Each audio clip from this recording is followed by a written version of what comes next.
What happens when meme becomes reality?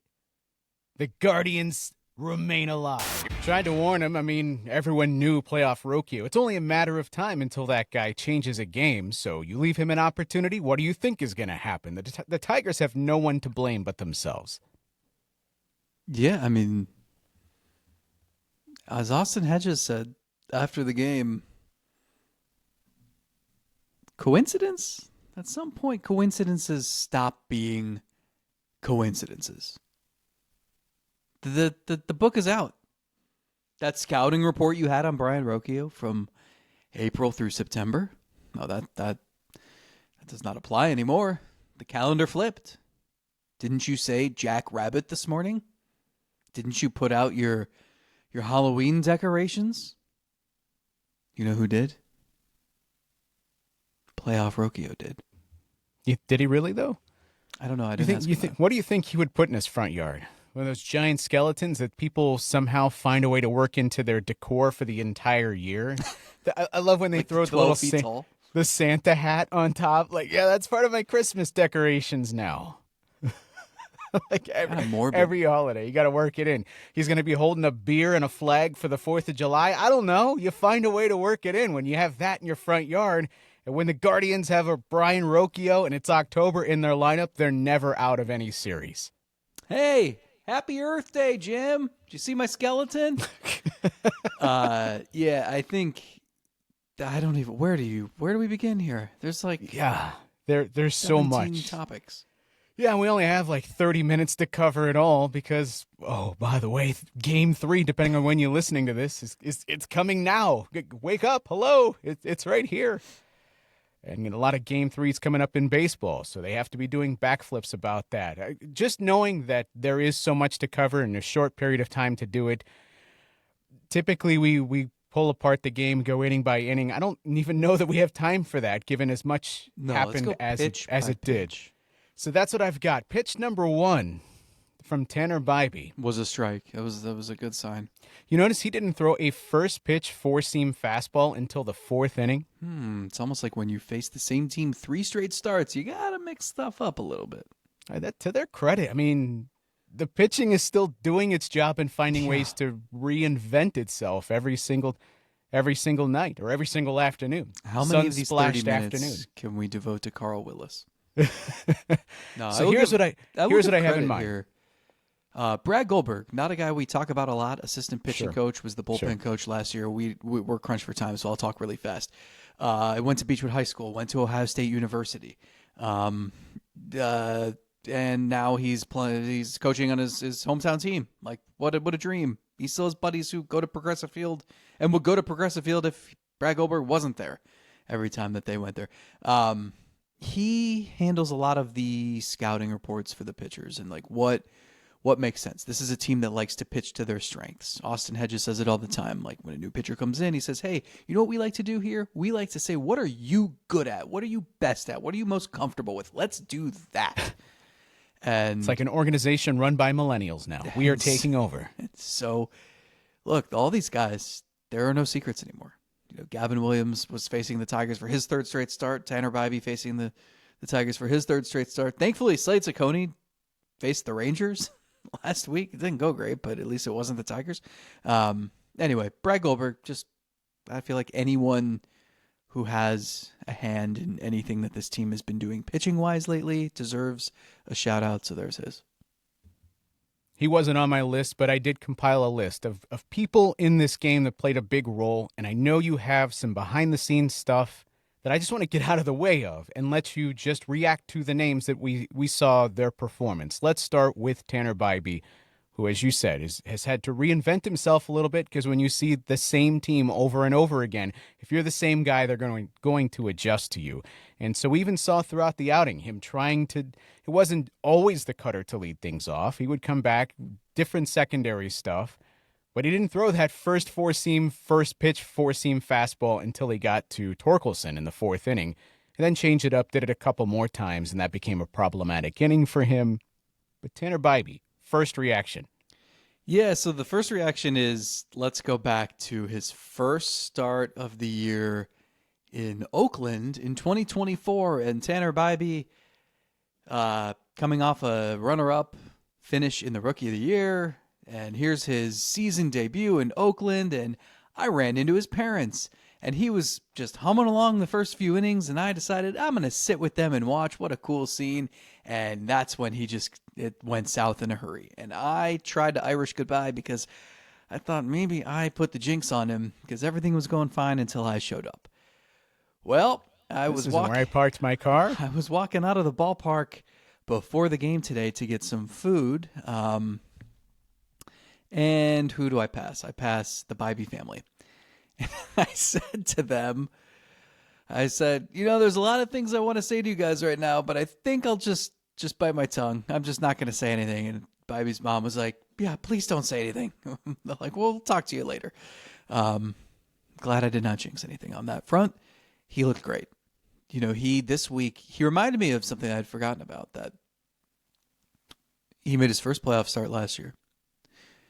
And he was kind of freaking out beforehand. He was feeling the stress, brand new experience. It was supposed to be Shane Bieber's role. Shane Bieber was injured. So Shane Bieber gave him the advice of, you're here because you belong. You're making this start because you earned it. Don't give the opposition too much credit. Like, you're starting game one because you should be a game one starter. And that kind of relaxed Bibee. Gave him the confidence he needed, that reassurance.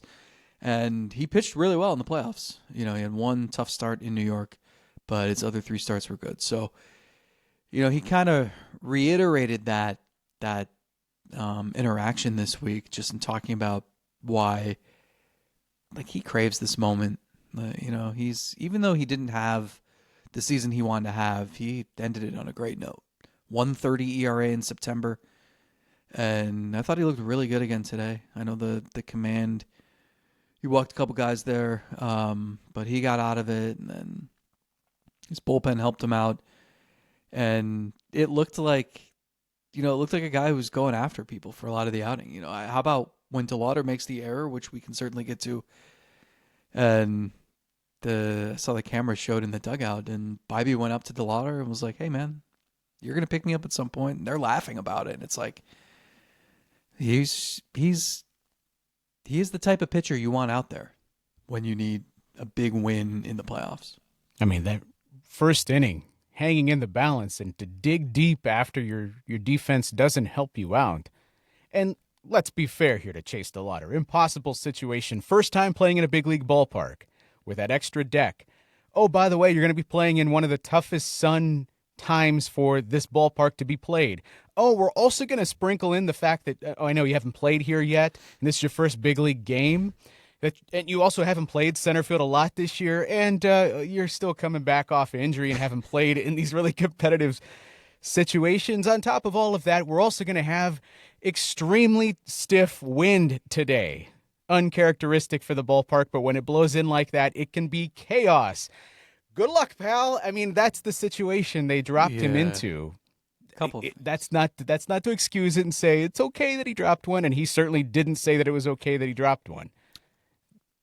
But still, Tanner Bibee, that showed to me a lot of, and I know so many, the pitching staff is full of young people still, but that showed not only some veteran moxie, but I think that's a leadership quality to dig your rookie out of that so that doesn't become something that he dwells on for the rest of the game. And then, as you said, make it a point to go up to him and say, doesn't matter. We got out of that, and now you're going to come back and find a way to help us win this game. Yeah, so there's a story to be told about how this team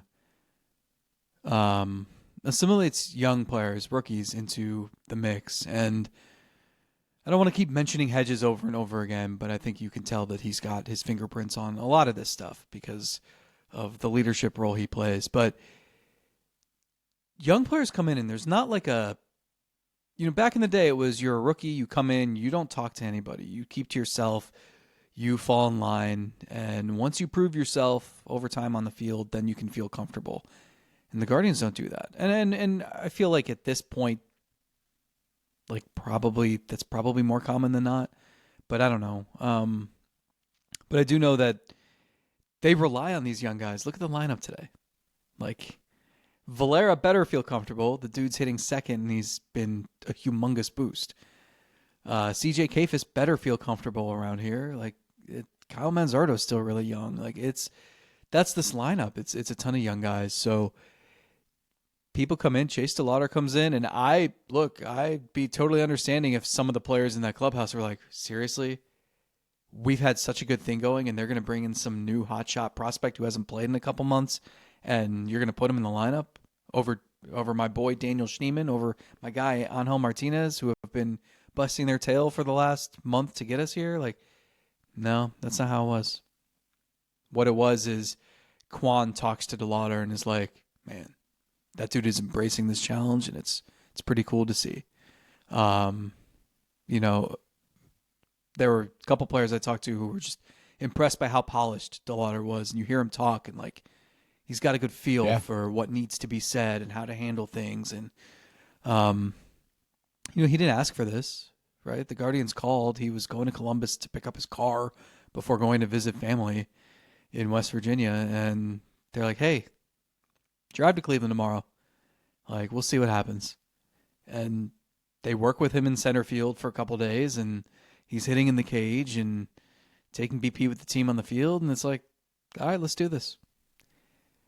It says a lot about. Can we switch to? Can we go to DeLauter here? Yeah, I had a segue there, but let's just Chase DeLauter. Two things. One, let me ask you, what do you think of his at bats? Let's start there. Look like an 8-year vet. Yeah. And you know what was amazing? He's jumping out of his shoes. He's so aggressive early in the at-bat, and that might be a death sentence for a hitter to get behind 0-2 in your first big league at-bats. They're happening in the postseason. The crowd is begging you to do something, and they're so behind you, and that can play certainly in your favor, but it could also work against you. It could add a little bit extra adrenaline that your body typically doesn't work with. So there is a lot happening here, and there's a built-in reason for him to be out of control the entire game. Other than dropping a fly ball in center field that even professional center fielders, Grady Sizemore dropped a ball in center field, as Grady is one of the best center fielders. Too soon. When is it going to be? It's Just only been right 20 on years. time. Okay. Grady could play center field like anybody could. I saw him drop fly balls in center field. So anybody can be in that situation. But when he got to the plate, remember when he dropped 2? Tyler Naquin had a bad day in center field in the World Series. Anybody can do it. Not only did they escape that, was he able to put that in the past? Then he had another one that was tough. I know he waved to the crowd and kind of played it up. It was almost like a professional wrestling sort of thing, like leaning into the bit a little bit. On top of all that, he got to the plate, got behind 0-2, working a walk like a pro, working a walk like a veteran, and then doing it again. And then later on, just hitting a ball as good as you can right on the screws. And having the best outlook as he talked about it after the game, and just saying that's fine. Because I today at the plate, I accomplished what I wanted to. I had professional at-bats, I got on base, and when I finally got a ball that I could handle, I drove it. And nothing became of it, but I have days like that every single day. I'm going to be pretty pleased. Yeah. It shows you how high they are on his hitting ability that they wanted to do this. The first instance in which he showed he was healthy, they're like, go now, get on the field, go. Right. So it didn't matter that he hadn't played in a legitimate game since July 11th. It shows you that he was on the verge of getting called up a couple different times this summer, and definitely would have been spending August and September with the club if not for the injury. So just so happens that he had to wait till October 1st, but he looked the part. He looked impressive for a guy who hasn't played at the big league level and hasn't played really at all in months. And so that's a good sign. And the fact that he was not even just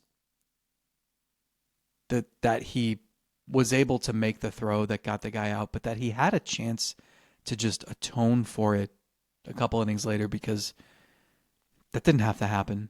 And then, if he doesn't throw that guy out at third, we're not, first of all, biggest play of the game. Yeah. Biggest play of the game. Tigers take the lead. They're still threatening. And then also that's hanging over his head still. Like when we are talking more about the error And let's talk about the error for a second. You mentioned how hard it is sometimes. So JT McGuire is Cleveland's outfield coach. And they really believe that this guy is a competitive advantage. He has, Stephen Kwan will tell you, he's been instrumental in making Kwan a soon-to-be 4-time Gold Glove winner.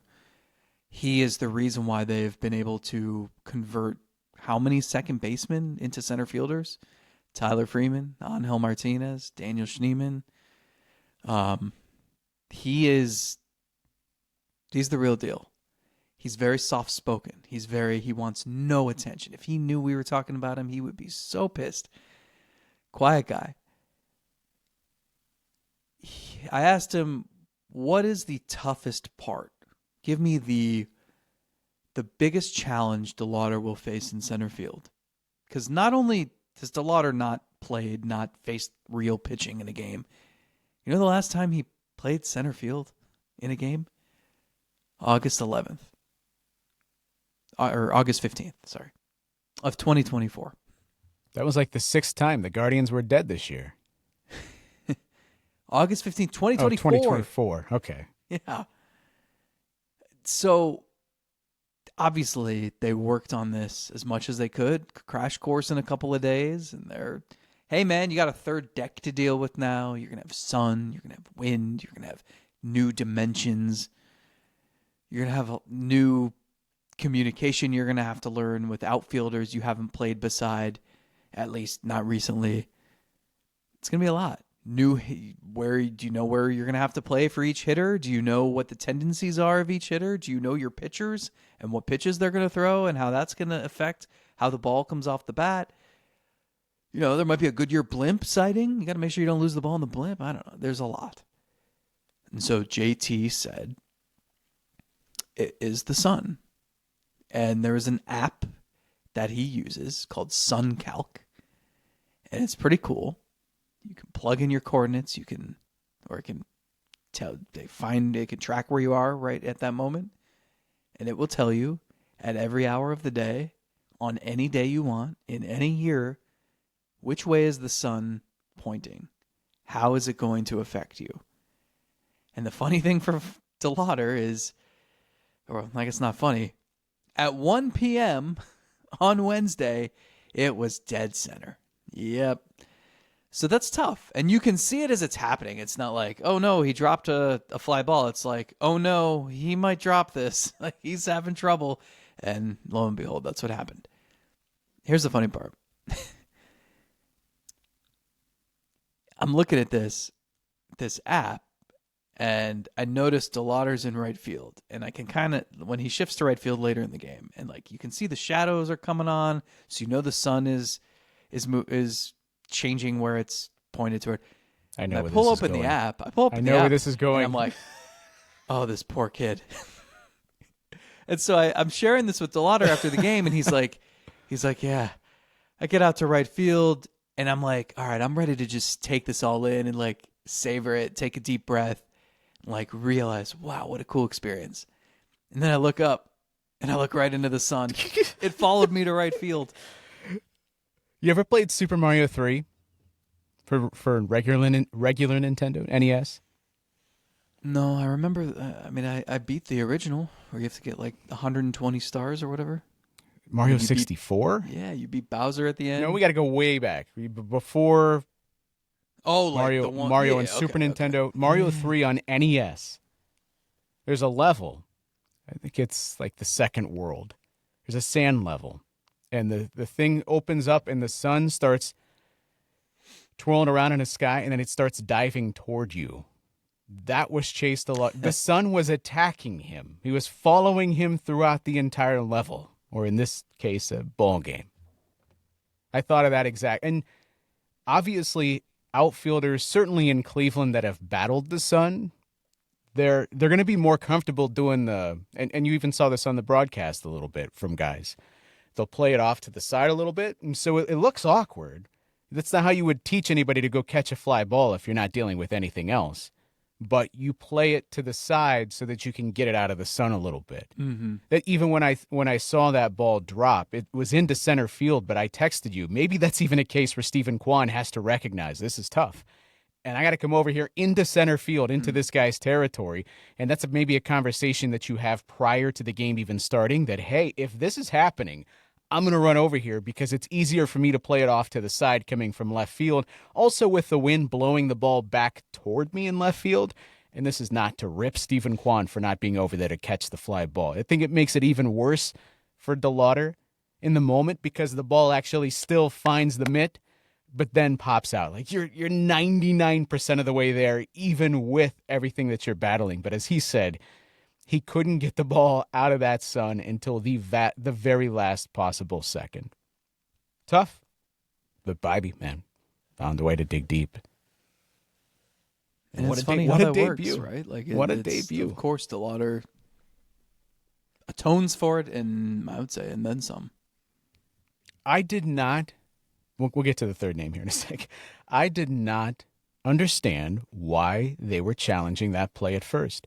Because at third base, but initially. Mm-hmm. I wondered if they just said, we have already utilized a trip to the mound. This could be a chance for us to warm somebody. This basically use this as another mound visit. Slow Bibee down, get somebody up in the pen. Like use this, even though they realize, oh no, he's out at third base. Because I watched the replay, and the replays the television had would not have suggested that he was out at third base. So there had to have been some additional angle or some combination of shots.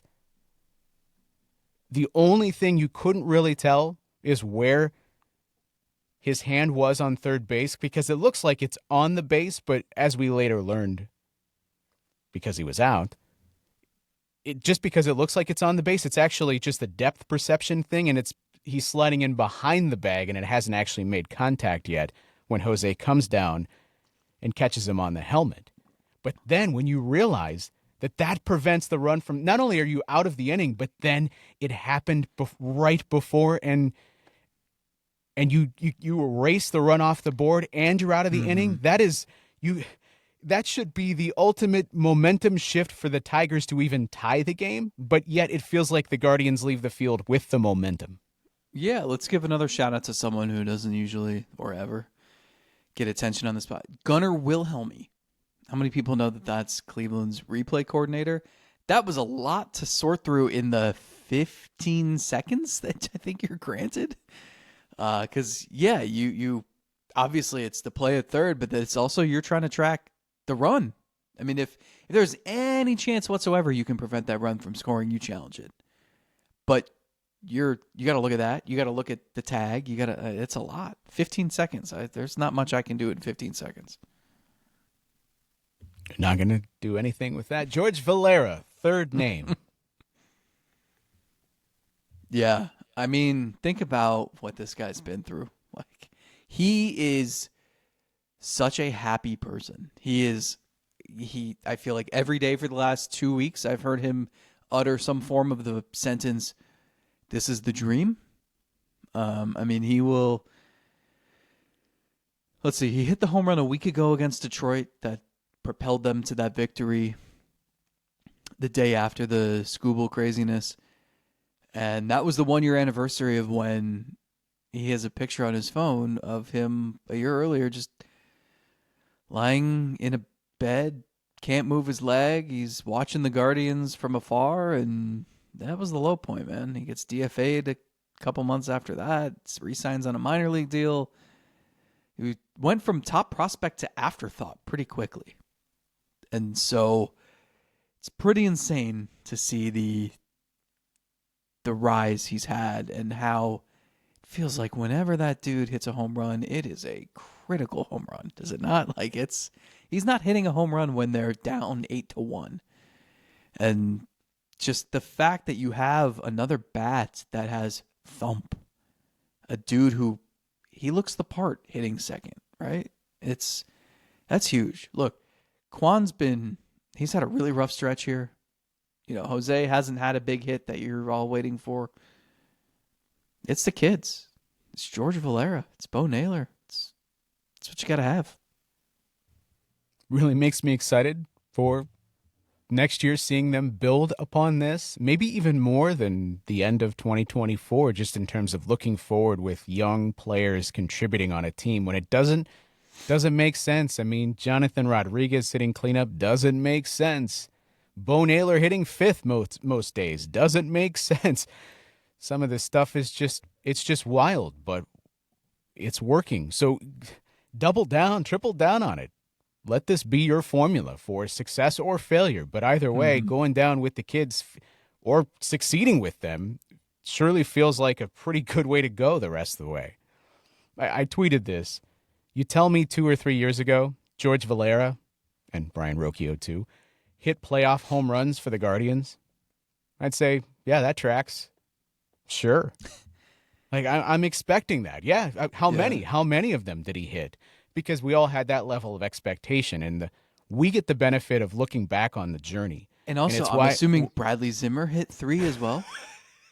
It's kind of why I don't want to take it for granted, even though this at one point felt like a virtual certainty, to just believe that George Valera, of course, this is a top prospect. This is a guy that you and I probably would have been on the same page saying this guy's near untouchable. I never would have dealt a guy like that in a trade. I would have hold on to him. I don't want to build around a guy like that.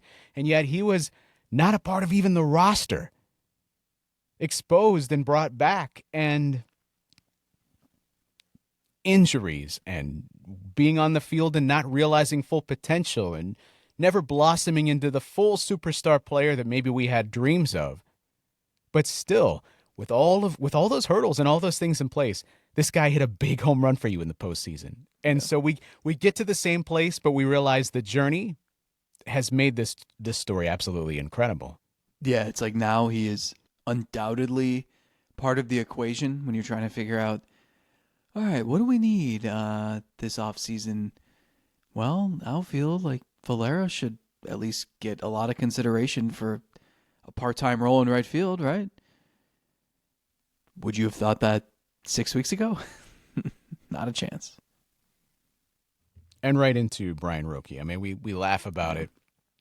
Playoff Rocchio, but that's now a couple postseason home runs for this guy over the last couple of years and showing up big time before the offense exploded and hitting. It's not contagious. Like there's no scientific reason why. Yeah, it's contagious, but explain to me why that guy hits the home run and that's the wall of the dam breaking for the rest of the offense that is really going through it. Yeah. So were you going to ask me about Tim Herrin too? Because if not, I am. Okay. I am. I can shoehorn him in here, but I won't. Okay, hold on. Tim Herrin. You want to start there? And we've talked Rocchio too. Okay. Who do you just want? I'm opening up the door for you to do whatever you want. Okay, I can put them into one thing. Because here's what I want to talk about. I talked to some guys about this for a while after the game, and tell me this, TJ. You're watching this. Where are you watching this game? Like paint a picture, and when you describe it, I want you to tell me like how you're feeling. Are you? Because I have a feeling that you and many fans listening, you're not just like lying on your couch, feet up, casual. No. I don't think I've taken in a Guardians game like that in a long time. Like, is it tense? Are you sitting forward? Are your legs like what's clenched that you can say on air? You know what I mean? Like it's just like everything. Can't tell you in more than 15 seconds. Okay, I will tell you exactly what I'm doing. For the Tim Herrin, that's what we're talking about, the Tim Herrin situation. I am sitting on our front porch in a swing, in our little porch swing, swinging back and forth with my iPad in front of me, waiting for my daughter to get off the bus. And I mean, that I go out there and wait for the kids all the time. But when, putting energy into being moving and back and forth on the swing is giving me something to do to get out the energy of trying to survive this moment. Perfect. Austin Hedges gets sick to his stomach before every playoff game. Like, just can't handle it. Then the game starts, and if he's in the lineup, That's how he channels all that nervous energy. It's like, I'm the one calling pitches. I am the one swinging the bat. I am the one making sure everybody's in the right spot. David Fry, same deal. And there was no worse time for David Fry than last season, Game 5 against Detroit, and he was DHing because Scuba was on the mound, and in between at bats, he's in the cage, and he's just pacing back and forth, back and forth, back and forth, back and forth. Andrew Walters was on the mound, and he's in a jam, and the game is tight, and Fry's like, I have no control over this. What do? I can't handle this. So Fry's not playing these playoffs. So what does he do? He parks himself next to Hedges in the dugout because he and Hedges can just channel their nervous energy together by talking and talking and talking and talking. That's what Hedges does anyway, right? You have to be doing something. These games are so pressure-packed. Whether you're a fan, whether you're a player, whether you're the media member who's like, oh my God, do I have to go to Seattle tomorrow? Like, what am I doing? I don't know. What am I writing about? These are intense. It's a 3-game series. It goes so quick, and it's crazy. One little thing dictates your entire season. Look at game 1. 2 critical errors that, like, you know, if you boot a ball and a single turns into a double in May, nobody gives a you-know-what. It happens on September 30th, and you're staring elimination in the face, right? So think about all that pressure. And think about Brayan Rocchio and how he's just like, whatever, man. You know when he feels pressure? He felt pressure in April and May, when he'd walk to the plate. And he'd look up at the scoreboard, and there are his numbers for everybody to see. He's hitting 150. The slugging percentage is under 200. That should be impossible if you're not a pitcher. And he felt like he had to get 5 hits every time he walked up to the plate. That's pressure. It's putting pressure on yourself. So he needed to go down to AAA, and he needed to regain confidence. And he needed to learn that you have to do it methodically. And to do it methodically and to get your numbers back to where they are, you can't look at your numbers. And he played his game, and he was a little bit better, and then he was a little bit not as good. And then he hits that home run on Sunday, and it's like, there he is. And Austin Hedges is awarding him the championship belt after the game. And he says, the new champion of the world, playoff Rocchio. And what did he do after game 2? The exact same thing. And even Rocchio said, I can't explain it. Like, I've heard the playoff Rocchio stuff, the Rocktober. I don't know. But he said, it's also just, it's the lack of self-awareness. It's just going out and competing and not caring about any of that. And when you go 11 for 33 like you did last postseason, and you have a 906 OPS in that small sample size, and we all spent the whole winter saying, well, can he just build off of that? You can tell yourself you can, but 10 games in the postseason doesn't change much in reality. But what it does do is it builds a narrative so that the first sign of that guy we saw last October reappearing, everybody's saying playoff Rocchio. And nothing that happened before today, I mean, go back a couple of days, hitting the home run off the foul pole, it doesn't matter. It doesn't matter. He attributed the reason to last year's playoff heroics being he walked up to the plate in the playoffs. There's no stats up there. It's a clean slate. So, you know, it's tiny samples, and in tiny samples anybody can be a hero. That's the beauty of baseball. That's the beauty of the playoffs. And the beauty of it is that when the pressure is this great, so great that even if you're sitting on your porch waiting for your daughter to get home, you've got to be swinging in this swing because I got to be doing something and I can't handle this. Some players, they crack under that pressure. Some players, they're just the same, whatever. And some players, because there's a little bit of magic involved, because a small sample, anything can happen. Some players, they turn into legends, honestly. And he saved the Guardians season there. Truly, if you perform when it matters most, not a soul on the planet will talk about everything before this moment that sucked. Go back to last year. Lane Thomas blew hard when he got to Cleveland. Yeah. They tried to restart it. You're saying, let's just pretend that you just got here and everything that happened prior to today, that never happened. I don't know what you're talking about, but he when it mattered most in September, and then obviously in October, hit some of the most massive postseason home runs this club has ever seen.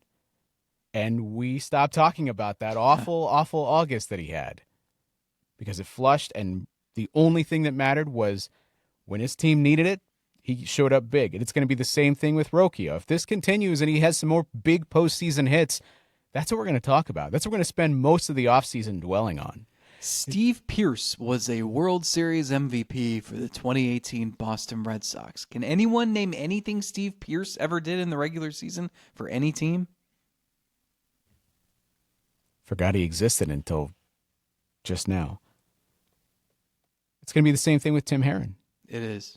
Brutal, brutal year. Up and down. This is a guy that was part of the Four Horsemen, was not going anywhere. And then he very much was not part of that trusted part of the bullpen. But Vogt saw some signs late in the year, and we all did. We saw some, when he gets that breaking ball and it's going into the dirt and you're having flashbacks to Andrew Miller getting guys out, didn't matter left or right, just people looking foolish with some of the swings they're taking off of him.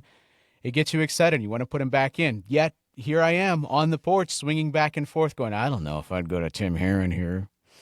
I know it's Riley Green, and I guess that matchup is okay. But then when they come back from commercial, and I'm actually a little blown away. They take Riley Green out of the game. I know he has struggled in the second half compared to how good he was in the first half. Still, the numbers look pretty freaking good for the entire season, and you're taking him out of the lineup. Okay, so maybe you view that as a mini victory. But by the way, there are two guys on base here for now, Tim Herrin coming out. And he's going to face two of the better, if the Tigers are drawing up, who do we want to come in to face a lefty? They got two of the guys they would want. They got Jones and they got Perez already lined up. And for Tim Herrin to strike them both out and flash some emotion coming off the mound, again, flush everything that happened prior to last week for Tim Herrin. Because when this team has needed it, now he has shown up, and the next time you're in that situation and Sobrowski's already pitched or you're holding him for something else, Tim Herrin's going to be that guy.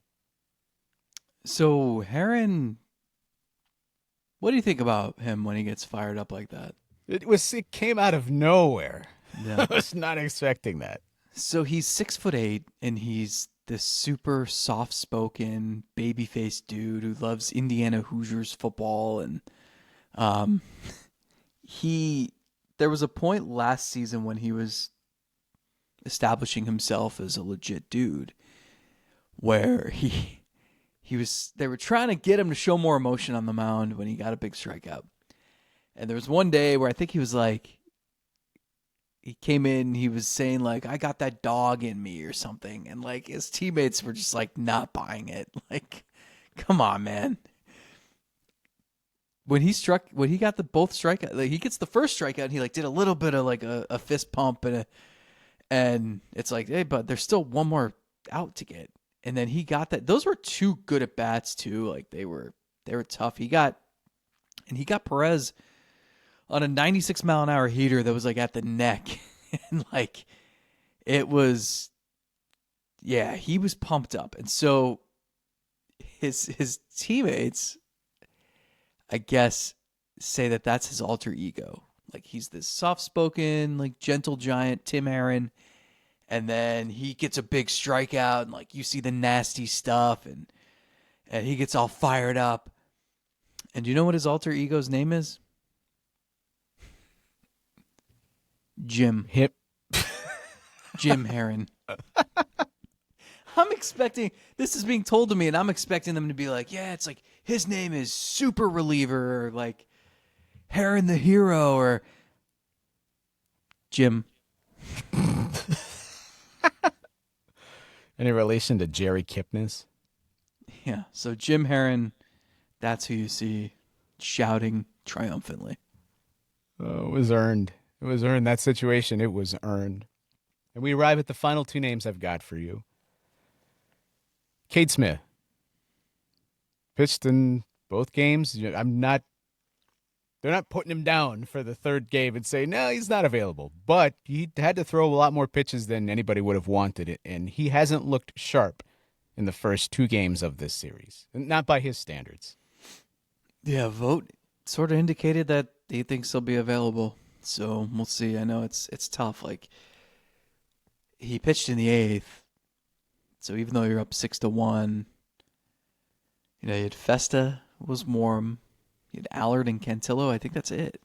So yeah, I don't have any problem with leaving him in. He I just don't needs either. to clean just- up the inning yeah. faster than he did. Yeah.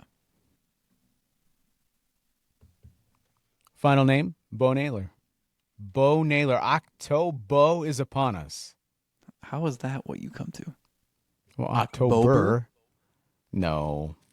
Botober? Nah. October. That's it. That's I've already established it. You can scrunch your face up and tell me I'm stupid, but I've already established it. Just like I said, we're coming back here to preview a Game 3. I said that on the end of our Patreon show, and here we are. So take it or leave it, buddy. Yeah, I mean, it sure doesn't look. I mean, it's the same thing. Like, yeah, he didn't hit 200 this year. Nobody cares if you keep doing stuff like this. Doesn't the left-handed hitting lineup look so much better? They made so much of the Tigers' issues. And by the way, I mean, you stranded not a small village, like a pretty good-sized village on the bases did Detroit. Yeah. I will also say this was a day where the batting average on balls and play gods shined on them. They got helped out. I don't just mean by the ball popping out of Chase DeLauter's glove. There was a lot of ground balls. There was Javi Baez had one that got through the infield. Kerry Carpenter, before Tim Herrin's heroics, had one that just got through the infield. And I'm not saying you don't earn it, like that's over the course of baseball. But if this is 162 games, we would say, that happens. Meanwhile, the Guardians against Casey Mize, I thought they were having incredible at-bats, should have had more success. Manzardo scolded one to center field that probably on any other day is finding the bullpens, but in this day like today, it didn't. I think getting him out of the game was the right call for Detroit because it always felt like a matter of time. They were zeroing in on him. And the plan there is going to be what I think the Guardians' plan is going to be in Game 3, which is you start with the righty, and then you try to flip the lineup by bringing in the lefty earlier than you would expect. Yeah, so we going like it's the one time through the lineup for Slayton, and then going to Festa to clean up if you're in the middle of an inning, and then going to Cantillo for a clean inning. I mean, that's speculation, but it would make sense, right? And then maybe you get them to burn. Aggregators, right here. They don't have time. Game 3's in 5 minutes. Actually, as we record this, we don't even know what time Game 3 is at. What a great situation. Anyway, can you get Carpenter out of the lineup? Can you get Green out of the lineup? Then you flip back to the righties. I always get worried do you overthink it? Maybe. Just, you know what the easy move is? Just score a bunch of runs. Then it doesn't matter. That would be nice. You don't have nice. to use Cade. Let Allard close it out. He earned it. Get Junist.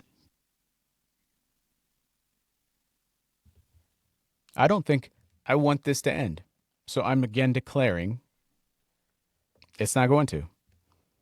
I refuse to accept Should I book a the defeat Seattle flight in right Game now? 3. You want me to book this? I want to talk Guardians Mariners. That's what I want to do. So I'm declaring today,